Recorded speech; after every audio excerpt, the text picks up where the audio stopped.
I woke at 3:17 a.m. to the sound of drawers opening and closing in our bedroom. Not the quiet shuffle of someone getting water, but deliberate movements, purposeful. I kept my eyes closed, my breathing steady, pretending to still be asleep. Through my barely open lids, I watched my husband Crispin pull clothes from his dresser and fold them into a suitcase I didn't recognize. He moved carefully, checking over his shoulder every few seconds to make sure I wasn't stirring. I'm Tempest Harlow, 62 years old, and I'd been married to this man for 40 years. 40 years of building a life together, raising our son Dresden, creating a successful business. And now he was sneaking out at 3 in the morning like a thief. My heart should have been breaking. Instead, I felt something cold and calculating settle into my chest. I knew exactly what phone call to make, but first, I needed to let him finish packing. Crispin moved to the closet, selecting his expensive suits, the ones he wore to important meetings. He packed his good watch, his cufflinks, his leather shoes. This wasn't a business trip. Business trips were planned, discussed, put on the shared calendar. This was something else. I watched him check his phone, type a message, smile at whatever response he received. That smile told me everything. There was someone else, someone waiting for him. Someone who didn't know that the man she was stealing was about to lose everything he owned. Because what Crispin didn't know, what he'd never bothered to learn despite 40 years of marriage, was that I wasn't just his wife. I was the reason he had anything to pack. Every asset, every account, every business success he thought was his. It was actually mine, and I was about to teach him a very expensive lesson. Let me explain how we got here. Crispin and I met 42 years ago when I was 20. I'd just inherited my father's small manufacturing company after he died suddenly. The company made industrial hardware. Boring but profitable. I was young, grieving, overwhelmed. Crispin was 22. Charming, business school educated. And he offered to help me manage things. We fell in love quickly, married within a year. And slowly, he took over running the daily operations of my company, while I focused on product development and client relationships. Over 4 decades, I grew that small company into an industrial supply empire, worth approximately $47 million. Crispin handled management and sales. I handled everything else: strategy, innovation, legal structures, and most importantly, ownership. The company was called Harlow Industrial. My name, my inheritance, my legal property. Crispin had always assumed we were equal partners. We weren't. About 6 months ago, I started noticing changes. Crispin coming home later, smelling of unfamiliar perfume. Increased attention to his appearance. New clothes, gym membership he actually used. He became protective of his phone, taking calls in other rooms, texting constantly with a smile I hadn't seen directed at me in years. Classic signs, obvious signs. I could have confronted him then, could have demanded the truths. Instead, I did something smarter. I hired Miss Odessa Kane, the best private investigator in the state, and I told her to document everything. For 6 months, Odessa followed Crispin, photographed his meetings with a 34-year-old woman named Fallon, recorded them checking into hotels, captured credit card receipts for jewelry I never received. She built an airtight case of adultery that would hold up in any divorce court. But I didn't want just a divorce. I wanted Crispin to understand exactly what he was walking away from. Odessa's final report, delivered 2 weeks ago, revealed more than just an affair. Crispin and Fallon were planning to start their own company, using contacts he'd built through my business. They'd already registered a competing LLC. They'd approached several of our major clients with lower prices, trying to steal accounts.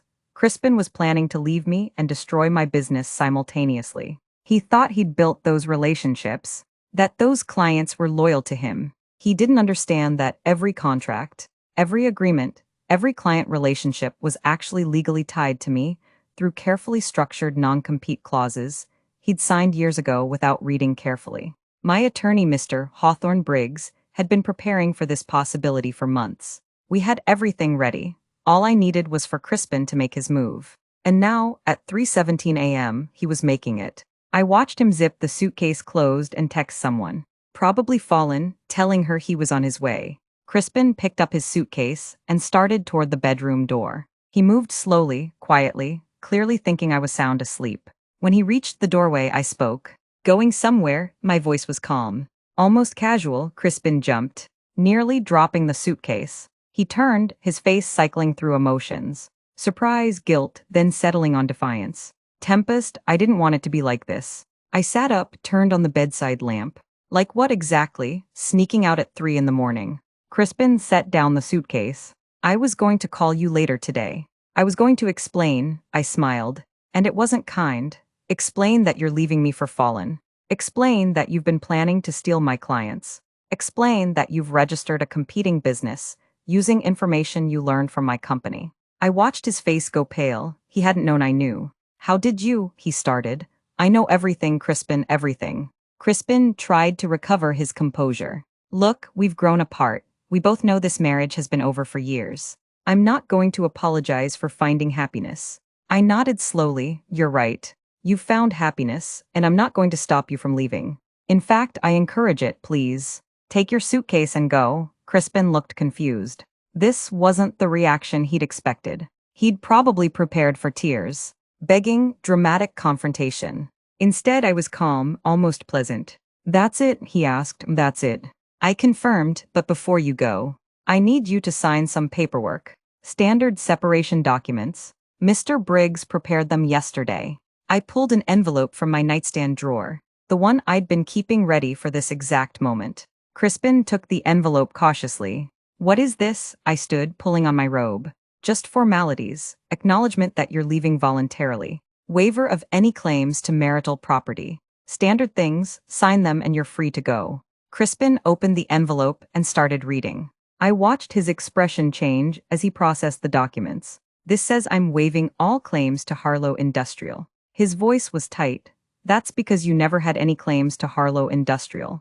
I said simply, the company is mine. It was my inheritance, every share, every asset, every account is in my name alone. You've been an employee for 40 years. Crispin, a well-paid employee. But an employee, Crispin's hands started shaking. That's not possible. I built that company with you. I grew those client relationships. I shook my head. You worked for the company I built. And every contract you signed, including your employment contract 20 years ago, included non-compete clauses. You can't start a competing business using my clients or my industry contacts for 5 years after leaving. I pulled out my phone. Now, you can either sign those documents and leave peacefully, or I can make one phone call and things get much more complicated. Crispin's face turned red. You can't do this. I'll fight you in court. I'll prove that I helped build that company. I deserve half of everything. I picked up my phone. You can try. But while you're spending money on lawyers, let me tell you what will happen. First, I'll file a lawsuit against you and Fallen for attempting to steal clients and trade secrets. Second, I'll activate the non-compete clauses, which means you can't work in this industry anywhere in the country for 5 years. Third, I'll freeze all joint accounts, which I can do because the primary account holder is me. Fourth, I'll call our son Dresden and explain exactly why you're leaving. Crispin went pale at that last one. Dresden was 38, married with 2 kids. And he adored his mother. You wouldn't. Crispin whispered. I held up my phone.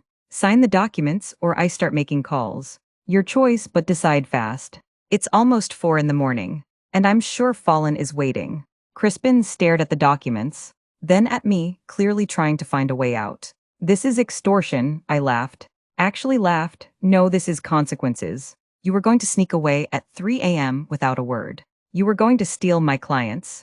You were going to destroy what I spent 40 years building. I'm offering you a clean exit. Take it or leave it. Crispin tried one more approach. Tempest, please be reasonable. We can work this out like adults. You don't need all that money. Split it with me. We built this life together. I felt my calm facade crack slightly. We built this life together. Crispin, I inherited a company. I grew it. I strategized every expansion. I developed every new product line. You managed operations and schmooze. Clients, you were important, but you were never essential. And the fact that you're leaving me for a woman half your age while trying to steal my business, that shows me exactly what our marriage meant to you. Crispin tried a different tactic, his voice softening. What about Dresden? What about our grandchildren? Are you really going to destroy our family over this? I kept my voice steady.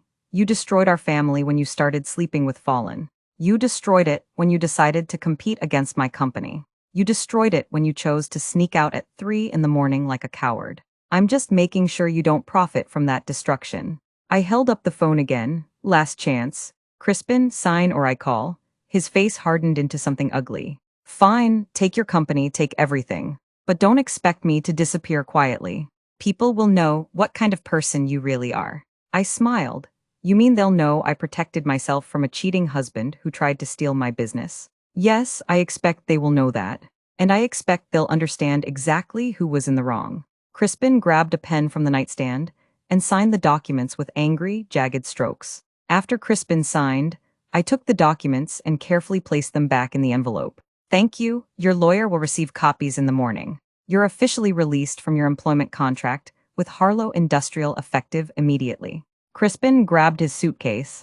I hope you're happy. I hope this power trip was worth 40 years. I walked to the bedroom door and opened it. 40 years that I'm now realizing were largely wasted. But at least I'm ending them on my terms. Crispin walked past me, stopped in the hallway. You'll regret this, Tempest. I shook my head. No, Crispin. You will. He walked down the stairs. And I heard the front door open and close. His car started, drove away. I stood alone in my bedroom, looking at the empty closet space where his clothes had been.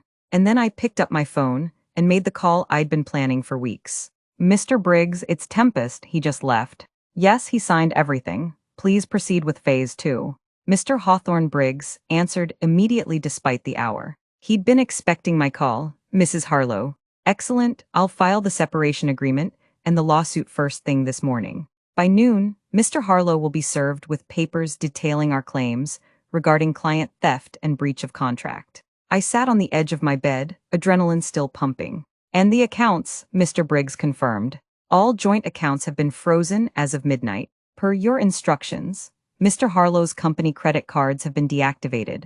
His access to company vehicles has been revoked. As of now, he has whatever cash he had in his wallet and nothing else. I felt a grim satisfaction. What about the house? Mr. Briggs consulted his notes. The deed is solely in your name, inherited from your father's estate before your marriage. Mr. Harlow has no legal claim to it.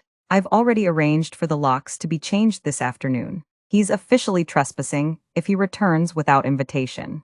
After hanging up with Mr. Briggs, I called Odessa Kane. She answered on the first ring. Mrs. Harlow, I assume he left. I confirmed, about 15 minutes ago. I need you to follow him, document where he goes, who he meets, everything. Odessa's voice was professional. Already on it, I've been parked outside since midnight. He just pulled into the Riverside Luxury Apartments. Building C, a woman matching Fallen's description, met him in the parking lot. They're going inside now. Perfect. Odessa, I need you to expand your investigation. Find out everything about Fallen. Her finances, her background, her previous relationships. I want to know who Crispin is really running to. Odessa paused. Mrs. Harlow, I should tell you something I discovered yesterday but wanted to confirm before mentioning. Fallen Mercer has a history. She's done this before. Twice, she targets older wealthy men, has affairs, then files palimony suits when they leave their wives. My blood went cold. Crispin doesn't know this. Odessa's voice was grim. I doubt it. He thinks he found true love. She thinks she found a retirement plan. I didn't sleep the rest of that night. At 7 a.m., I called my best friend Zinnia, who'd been my rock through these difficult months. It happened, he left. Zinnia was immediately alert. Are you okay? Do you need me to come over? I looked around the bedroom that suddenly felt too big. Actually, yes, I could use company. Zinnia arrived 30 minutes later with coffee and pastries. We sat in my kitchen, the same kitchen where Crispin and I had shared thousands of meals. And I told her everything. I'm proud of you. Zinnia said when I finished. A lot of women would have fallen apart. You protected yourself. I sipped my coffee. I had 6 months to prepare. 6 months to move through anger and grief. By the time he packed that suitcase, I was done crying. I just wanted justice. Zinnia squeezed my hand. Justice and consequences aren't the same as revenge. You did the right thing. At 9 a.m., my son Dresden called. Mom, Dad just sent me a text. He says he's left you and you forced him out. What's going on? I took a deep breath. Dresden deserved the truth. Your father has been having an affair for at least 6 months. He was planning to leave me, steal my clients, and start a competing company. Last night, he packed his bags to sneak out at 3 in the morning. I caught him and gave him a choice. Sign separation documents or face legal action. He signed and left. Dresden was quiet for a long moment. He cheated on you, Dad actually cheated. I heard the pain in my son's voice. Yes, honey, with a woman named Fallen. I have proof, photographs, receipts. Everything. I'm sorry you have to know this. Dresden's voice hardened. No. I'm glad I know. He's been lying to me too. Last month, he asked if I wanted to invest in a new business venture. Said it was a sure thing. He was trying to get me to fund his company to compete against you. That information hit me like a physical blow. He tried to use your money to hurt me. Dresden sounded disgusted. Yeah. I'm so sorry, Mom. I can't believe I didn't see this. By noon, everything was in motion. Mr. Briggs had filed all necessary paperwork. Crispin had been served at Fallen's apartment with multiple lawsuits, including breach of contract, attempted theft of trade secrets, and violation of non-compete agreements. The total claims exceeded $8 million. My accountant, Mr. Pemberton, had frozen all joint accounts and company access. Crispin's company credit cards were declined. His company email was deactivated. His key card no longer opened our office building. I'd also called Gideon, Crispin's business partner, at a related venture. Gideon, this is Tempest. I need you to know that Crispin no longer represents Harlow Industrial in any capacity. All contracts he signed after yesterday are void. Gideon was stunned. Tempest. What's happening? Crispin and I have 3 deals pending. I kept my voice calm. Crispin left the company and me. He's starting a competing business. I suggest you review your partnership agreements carefully. You might want your own lawyer. Gideon swore under his breath. He told me last week those deals were solid. That you'd approved everything. Another lie. I approved nothing. Protect yourself, Gideon. By evening, my phone was ringing constantly. Clients calling to confirm rumors they'd heard. Business associates expressing shock. Friends offering support. I answered each call calmly. Professionally, yes, Crispin and I are separating. Yes, he's left the company. No. This won't affect our business relationships. Harlow Industrial is operating normally. Around 6 p.m., Crispin called from an unknown number. I considered not answering, but curiosity won. Tempest, you've destroyed me. The lawsuits, the frozen accounts, turning Dresden against me, this is too far. I kept my voice icy. You tried to steal my life's work. You cheated on me for 6 months. You were going to leave without a word. And somehow I'm the villain. Crispin's voice cracked. I made mistakes. But this is excessive. You're taking everything. I looked around my house, the house I'd inherited, filled with furniture I'd bought. I'm taking what's mine. That's not everything. Crispin, that's just what you mistakenly thought you owned. He was silent, then quietly. What do you want from me? I smiled without humor. Nothing, absolutely nothing, that's the point. 3 weeks later, Odessa delivered her complete report on Fallen. As suspected, she'd targeted wealthy older men before. Her last relationship ended with a $100,000 settlement when the man's wife found out. Before that, she'd received $50,000 from another married man. She was, effectively, a professional mistress. I called Crispin one final time. I'm sending you some information you should read before you make any more life decisions. Crispin's voice was exhausted. What now? I emailed him Odessa's report.